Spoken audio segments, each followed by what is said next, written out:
Bonjour et bienvenue dans le studio de Dukascopy TV à Genève. Aujourd'hui, nous parlons des prix du pétrole. 60 $, est-ce la nouvelle norme? Notre invité aujourd'hui est Lauren Baring de B Capital. Ravi de vous accueillir. Bonjour Daniel. Après la récente réunion de l'OPEP, il n'y aura aucun changement en termes de production de pétrole brut. Comment cela affectera-t-il le prix du pétrole?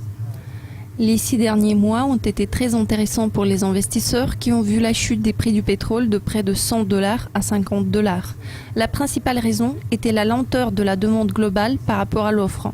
La production de l'OPEP était maximale. Beaucoup d'autres pays produisent également à des rythmes proches de leur capacité maximale.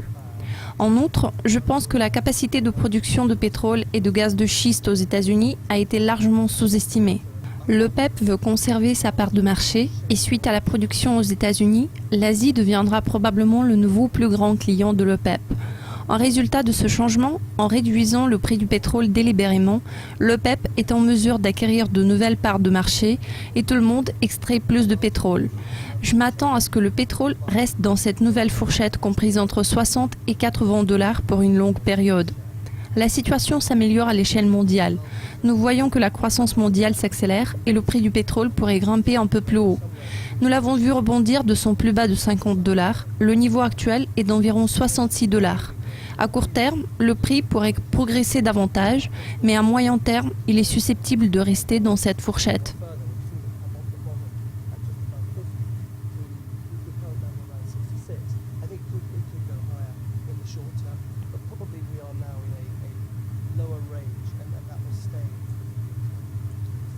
Envisagez-vous certains facteurs d'impact supplémentaires pour les prix du pétrole dans un avenir proche, peut-être des raisons politiques? Le marché doit toujours être prêt à un choc d'offres. Le Moyen-Orient a un fort potentiel de choc d'offres et cela peut encore arriver.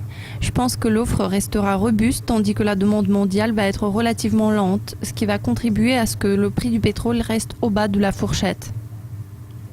Qu'est-ce que cela signifie pour les économies européennes et américaines? L'Europe est un importateur net d'énergie, donc cette situation est bénéfique pour l'Europe. En général, on peut dire que le niveau actuel des prix du pétrole est aussi une bonne nouvelle pour les États-Unis.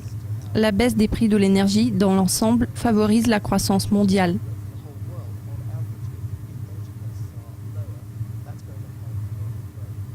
En ce qui concerne le rapport entre les prix du pétrole et le dollar, croyez-vous que cette situation favorise l'appréciation du dollar?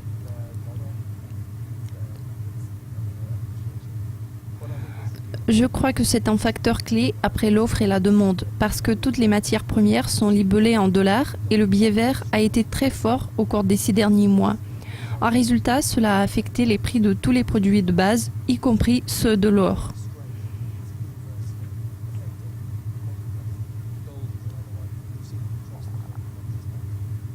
À quoi les investisseurs devraient-ils s'attendre?